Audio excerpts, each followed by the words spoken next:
कभी ऐसा फील हुआ है कि बस गेम ओवर हो गया? कि आप एक ऐसे अंधेरे कमरे में बंद हो जहां रोशनी की कोई उम्मीद ही नहीं है।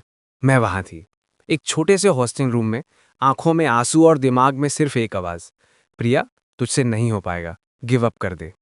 सामने दीवार पर लगे सारे medals, school level, district level, सब मजाक उड़ा रहे थे मेरा। वो प्रिया जो कभी हारने से डरती नहीं थी, आज जीतने का ख्वाब देखने से भी डर रही थी। बाहर से आती चैंपियन चैंपियन की आवाजें, और अंदर से मेरी टूटी हुई हिम्मत की। ये अजीब है ना कि कैसे एक चोट सिर्फ शरीर पर नहीं, दिल और दिमाग पर भी लगती है। डॉक्टर ने कहा था 6 महीने कंप्लीट रेस्ट, लिगामेंट टेयर है। इसके बाद we can't say for sure कि तुम पहले जैसी परफॉर्मेंस दे पाओगी या नहीं। 6 महीने, एक एथलीट के लिए 6 महीने मतलब करियर खत्म। सारे सपने, सारी मेहनत, सब उस एक सेकंड में टूटकर बिखर गया था मैट पर। और उस अंधेरे कमरे में मुझे लगा यही मेरी सच्चाई है, एक फेलियर, एक टूटा हुआ ख्वाब। लेकिन ये कहानी वहां से शुरू नहीं होती। कहानी शुरू होती है हरियाणा के एक छोटे से गांव से, जहां लड़कियों के सपने चूल्हे की आग तक ही सीमित थे, और मेरा सपना था कुश्ती का, दंगल का। हमारे घर की हालत ऐसी थी कि 2 टाइम की रोटी आना भी एक जीत जैसी लगती थी। पापा की एक छोटी सी दुकान थी जो चलती कम और बंद ज्यादा रहती थी, और माँ लोगों के कपड़े सिलकर कुछ पैसे जोड़ लेती थी। उन पैसों से घर चलता था और मेरी ट्रेनिंग का सामान आता था। मुझे आज भी याद है मेरे पहले रेसलिंग शूज पापा ने अपनी पुरानी घड़ी बेचकर लाए थे। उनके चेहरे पर वो स्माइल और उनकी आंखों में वो उम्मीद, वो मेरी सबसे बड़ी मोटिवेशन थी। लेकिन गांव वालों के लिए मैं एक मजाक थी। देखो, लड़कियों के लड़कों वाले खेल खेलेगी, पढ़ाई लिखाई कर ले, घर वसा ले, ये सब क्या है? हर दिन ताने सुनने को मिलते थे, स्कूल में, मार्केट में, हर जगह। शुरू शुरू में बहुत बुरा लगता था, रोना आता था। पर जब मैं अखाड़े की मिट्टी को हाथ में लेती थी ना, एक अलग ही पावर आ जाती थी। वो मिट्टी मुझे कहती थी कि प्रिया, तू कमजोर नहीं है, ये लोग नहीं, तू खुद डिसाइड करेगी अपनी किस्मत।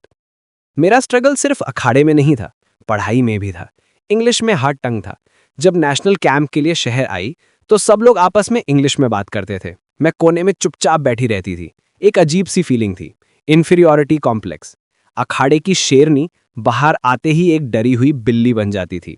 और फिर वापस आते हैं उस अंधेरे हॉस्टल रूम में, 6 महीने का बेड रेस्ट। हर दिन एक साल जैसा लग रहा था। मैंने ट्रेनिंग बंद कर दी, दोस्तों से मिलना बंद कर दिया, बस उस अंधेरे में खुद को और धकेलती जा रही थी। एक दिन माँ का फोन आया।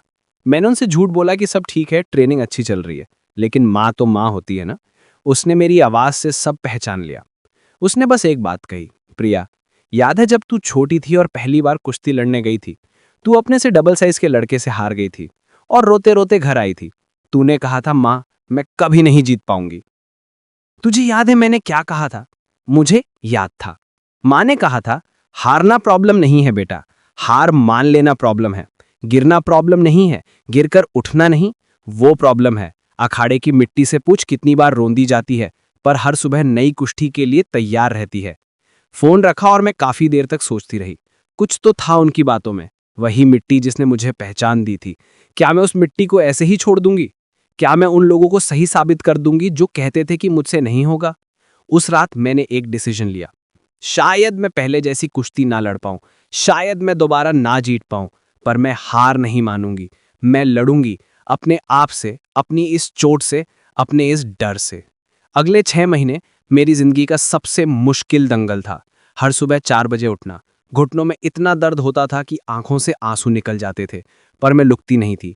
पहले दिन 10 मिनट फिजियोथेरेपी, फिर 15, फिर 20। एक एक मिनट, एक एक सेकंड एक लड़ाई थी। मेरे पास महंगे जिम या ट्रेनर्स के लिए पैसे नहीं थे। मैंने देसी तरीके अपनाए, जो कोच ने सिखाया था उसको फॉलो किया। मैंने अपनी कमजोरी को अपनी ताकत बनाने का सोचा। इंग्लिश इंग्लिश मूवीज देखना शुरू की सबटाइटल्स के साथ। रोज 10 नए वर्ड सीखती और उन्हें आईने के सामने बोलने की प्रैक्टिस करती। कॉन्फिडेंस बिल्डिंग के लिए मैंने उन सब लोगों की लिस्ट बनाई जिन्होंने कहा था तुझसे नहीं होगा, और उसके साइड में एक लिस्ट बनाई अपने सपनों की। वो लिस्ट हर रोज मुझे याद दिलाती थी कि मुझे क्यों उठना है। फिजियोथेरेपी के साथ मैंने मेंटल ट्रेनिंग शुरू की, मेडिटेशन, विजुअलाइजेशन। मैं आंखें बंद करके रोज इमेजिन करती थी कि मैं मैट पर हूं, मैं जीत रही हूं, वो क्राउड का शोर, वो मेडल, सब कुछ। धीरे धीरे मेरा घुटना ठीक होने लगा, दर्द कम होने लगा, और हिम्मत वो बढ़ने लगी। मैं वापस अखाड़े में उतरी। पहला दिन मैं 5 मिनट में थक गई, शरीर कांप रहा था, लगा कि सब बेकार गया, पर फिर मुझे माँ की बात याद आई। गिरना प्रॉब्लम नहीं है, गिरकर उठना नहीं, वो प्रॉब्लम है। मैं हर दिन गिरती और हर दिन उठती। 6 महीने, 180 दिन मैंने खुद को फिर से बनाया, टूटे हुए पीसीस को जोड़कर। नेशनल्स की डेट अनाउंस हुई। कोच ने कहा, प्रिया तू अभी रेडी नहीं है, 1 साल और वेट कर ले। लेकिन मैं जानती थी अगर इस बार डर गई तो हमेशा डरती रहूंगी। मैंने कोच से रिक्वेस्ट की, सर प्लीज एक मौका। उन्होंने मेरी आंखों में देखा। शायद उन्हें वो पुरानी प्रिया दिख गई, वो जिद्दी जुनूनी प्रिया। वो मान गए। टूर्नामेंट शुरू हुआ। एक के बाद एक मैं मैचेस जीतती गई। हर जीत के साथ मेरा कॉन्फिडेंस वापस आ रहा था। पर मेरा असली टेस्ट था फाइनल में। सामने थी डिफेंडिंग चैंपियन, 3 बार की नेशनल विनर, वही रेसलर जिसके पोस्टर्स मेरे कमरे में लगे होते थे। मैच शुरू हुआ। पहले राउंड में उसने मुझे बुरी तरह पटका। स्कोर था 5-0। 5 पॉइंट से मैं पीछे थी। क्राउड में से आवाजें आ रही थीं, बस अब खत्म।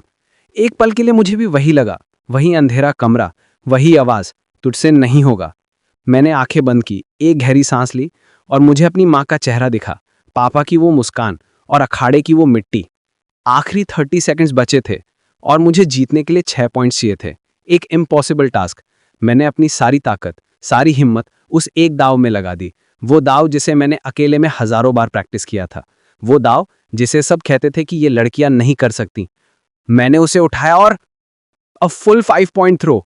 स्कोर बराबर। क्राउड पागल हो गया। बस कुछ सेकंड्स बचे थे और मैंने लास्ट सेकंड में एक और पॉइंट ले लिया। फाइनल विसल बजी। स्कोर बोर्ड पर नाम था प्रिया, नेशनल चैंपियन। मैं मैट पर गिरी, पर इस बार हारकर नहीं, जीतकर।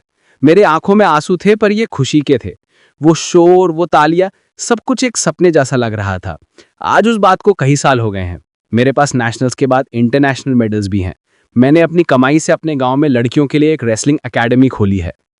वो अंधेरा कमरा आज भी मुझे याद है। वो मेरी जिंदगी का सबसे बड़ा टीचर था। उसने मुझे सिखाया कि रोशनी की कीमत तभी समझ आती है जब आप अंधेरा देखते हो। आप कभी कभी जिंदगी आपको नीचे इसलिए गिराती है ताकि आप पहले से ज्यादा मजबूत होकर ऊपर उठ सको। आपकी सबसे बड़ी हार में ही आपकी सबसे बड़ी जीत का राज छुपा होता है। हम सबकी लाइफ में एक ऐसा टाइम आता है जब लगता है कि सब कुछ खत्म हो गया है, कॉन्फिडेंस जीरो, होप जीरो। उस मोमेंट में बस एक चीज याद रखना, हार मान लेना या वहां से उठकर लड़ना, ये चॉइस आपकी है। आपकी परिस्थिति, योर सर्कमस्टांसेस, ये डिफाइन नहीं करते कि आप कौन हो। आपका रिएक्शन, आपका रिस्पॉन्स उस सिचुएशन को, वो डिफाइन करता है कि आप क्या बनोगे। तो अगर आप आज किसी अंधेरे कमरे में हो, तो याद रखना स्विच आपके हाथ में है। हिम्मत का, बिलीफ का, एक्शन का। Just turn it on. क्योंकि गिरना प्रॉब्लम नहीं है, गिरकर उठना नहीं, वो प्रॉब्लम है। और आप एक फाइटर हो, अपनी कहानी के चैंपियन।